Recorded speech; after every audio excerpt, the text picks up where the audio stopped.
O moinho da minha infância. Eu nasci num ambiente de fábrica.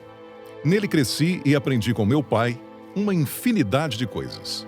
Tratava-se de uma fábrica de farinha de trigo, ou, mais precisamente, de um moinho, cuja data de fundação ninguém lembra. Ele continua lá, à beira de um canal construído entre os séculos XVI e XVII, para levar as águas do rio Taro até o rio Parma, que empresta seu nome à cidade homônima, e fornecer força hidráulica às mós de pelo menos 5 moinhos erguidos às suas margens. Moinhos que, em certa época, foram de meus antepassados.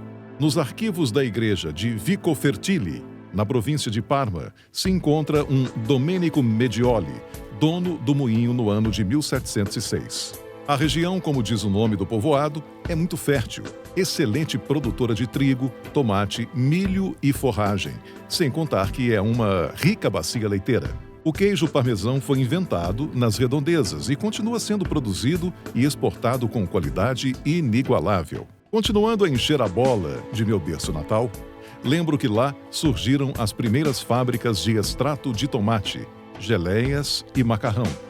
A Barilla é de Parma, assim como a famosíssima Parmalat.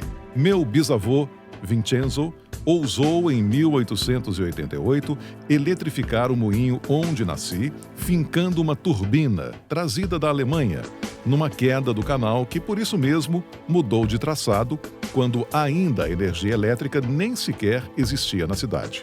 Os jornais da época pontificaram a obra, fazendo de meu bisavô um cavalier, e do moinho pintado de amarelo, um ponto de romarias noturnas, para ver o invento de lâmpadas acesas.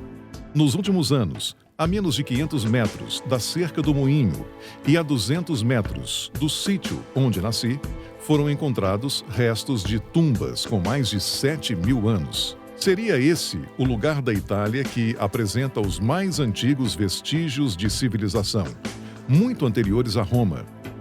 Ainda foi encontrada na sepultura de uma mulher e de uma menina a estatueta da divindade pagã da Mãe Terra. Meu pai foi por muitos anos o diretor industrial do moinho, que era um dos mais modernos da Itália, mas preservava com certo orgulho dos meus familiares lembranças dos séculos anteriores. Havia coisas estranhas, como galerias subterrâneas, que levavam a refúgios antiaéreos construídos pelo exército alemão, que tomou o moinho à força em 1941, transformando-o num posto de abastecimento de suas tropas no norte da Itália. Moinho que prestasse tinha que ter todo o acabamento em pinho de riga, única madeira que resistia a cupins e roedores, e muitas escadas que davam acesso, como num quadro de Escher, a andares e mezaninos no meio de peneiras e separadores. Aprendi o mapa de túneis e porões abandonados e as maravilhas de um desmonte de material cercado de uma matinha, de onde tirava restos imprestáveis da Segunda Guerra, como botões, cartuchos, impressos, garrafas, cacos de qualquer coisa, válvulas de rádios e instrumentos retorcidos, deixados para trás pelos alemães no fim da guerra. Meu pai, às 18 horas, me deixava acionar uma chave que disparava uma sirene ouvida a mais de 3 quilômetros. Seu som inconfundível marcava em todo o povoado e, além dele, o fim do dia de trabalho. Na prática, ditava a lei do pedaço. Com um pai que me adorava, com apenas 7 anos, eu já sabia dirigir a locomotiva do moinho, que servia para puxar vagões pelo ramal da estação de trem ao pátio interno. E para que eu batesse recordes de precocidade, com 8 anos, quem chegava ao moinho era chamado a assistir às minhas proezas dirigindo uma Vespa, um carro Fiat ou uma locomotiva alemã com motor a diesel, que ainda hoje existe monumentalizada sobre um pedestal. O moinho foi vendido na década de 70 e encerrou, assim, um ciclo de alguns séculos da família Medioli em atividades de moagem de trigo.